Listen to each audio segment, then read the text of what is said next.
ప్రభుత్వం ఇచ్చిన స్వర్ణాంధ్ర స్వచ్ఛాంధ్ర పిలుపు మేరకు రాష్ట్ర వ్యాప్తంగా స్వచ్ఛ కార్యక్రమాలను వేడుకగా నిర్వహిస్తున్నారు. ఈ వారం ఎలక్ట్రానిక్ వ్యర్థాల సేకరణ నినాదంతో ఇళ్లు దుకాణాల్లోని ఈ వేస్ట్ ను ప్రజాప్రతినిధులు అధికారులు సేకరిస్తున్నారు. స్వచ్ఛాంధ్ర కార్యక్రమంలో భాగంగా ర్యాలీలు నిర్వహించి ప్రజలకు అవగాహన కల్పిస్తున్నారు. స్వచ్ఛాంధ్రలో భాగంగా నెల్లూరులో భారీ ర్యాలీ నిర్వహించారు. మంత్రి నారాయణ ఆధ్వర్యంలో వేల మంది విద్యార్థులు, యువకులు, స్వచ్ఛంద సంస్థలు, అధికారులు ర్యాలీలో పాల్గొన్నారు. నెల్లూరు వీఆర్సీ కళాశాల నుంచి నర్తకి సెంటర్ వరకు ర్యాలీ సాగింది. అంబేద్కర్ గాంధీ విగ్రహాలకు మంత్రి నారాయణ నివాళులర్పించారు. నెల్లూరు అల్లీపురం డంపింగ్ యార్డ్లో రీసైక్లింగ్ పనుల్ని నారాయణ పరిశీలించారు. నెలకో థీమ్తో స్వచ్ఛాంధ్ర కార్యక్రమం నిర్వహిస్తున్నామని, ఈసారి ఈ వేస్ట్ సేకరణ కోసం ర్యాలీ చేపట్టినట్లు మంత్రి తెలిపారు. ఈరోజు ఈ వేస్ట్ అంతా తీసుకొని దాన్ని రీసైకిల్ చేసే ఆర్గనైజేషన్స్ వచ్చినాయి. మన ఇళ్లలో చెడిపోయిన టీవీలు కావచ్చు, ఎలక్ట్రానిక్లు కావచ్చు, ఫ్రిడ్జ్లు కావచ్చు, ఏది చెడిపోయినా వాటిలన్నింటినీ మనం ఇస్తే అవి తీసుకొని రీసైక్లింగ్ వాళ్ళు కొంత అమౌంట్ కూడా ఇస్తున్నారు.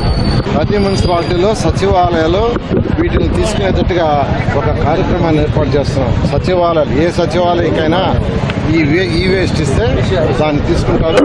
అక్కడ నుంచి యాక్చువల్గా కొన్ని ఏజెన్సీస్ ఉన్నాయి ప్రత్యేకంగా, అవి తీసుకుపోయి వాళ్ళు ఒక కంపెనీ లాగా పెట్టుకొని ఒక ఫ్యాక్టరీ పెట్టి దాంట్లో సెగ్రిగేట్ చేసి మళ్ళీ రీసైకిల్ చేస్తున్నారు.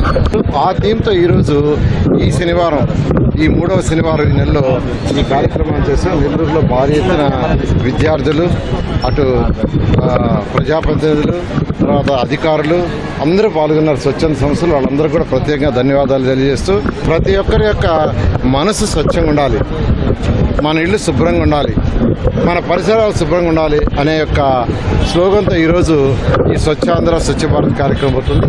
ముఖ్యమంత్రి గారు ఏ నిదానంతో ఇచ్చారో దాన్ని 100కి 100 రూపాయలు ముందుకు తీసుకుపోయేటట్టుగా మున్సిపల్ శాఖ పనిచేస్తుందని రాష్ట్ర ప్రజలందరికీ తెలియజేస్తున్నారు.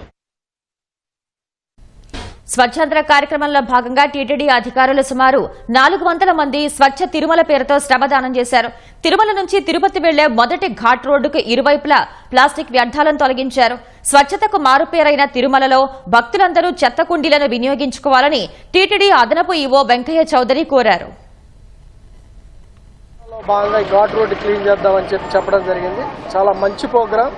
దాదాపు 400 మంది ఆఫీసర్స్ వాలంటరీగా పార్టిసిపేట్ చేసి క్లీన్ చేస్తున్నారు. అలానే స్వచ్ఛందంగా బాలాజీ నగర్ నుంచి కూడా కొంతమంది వచ్చారు. పోలీసు విభాగం వాళ్ళు కూడా చాలామంది జాయిన్ అయ్యారు. భక్తులు కానీ మిగతా వాహనదారులకు కానీ మీరు ఎప్పుడు కూడా డోర్లో ఉంచి బయటకు వేయొద్దని విజ్ఞప్తి చేస్తున్నాను. ఏమన్నా ఉంటే డిజిగ్నేటెడ్ ప్లేసెస్లో ఆపి ఆ డస్ట్బిన్లో వేస్తే అది అందరికీ కూడా మేము చేసే యొక్క ఈ గొప్ప కార్యక్రమాన్ని కూడా మీరు విజయవంతమైనట్టు అవుతుందని ప్రార్థిస్తున్నాను.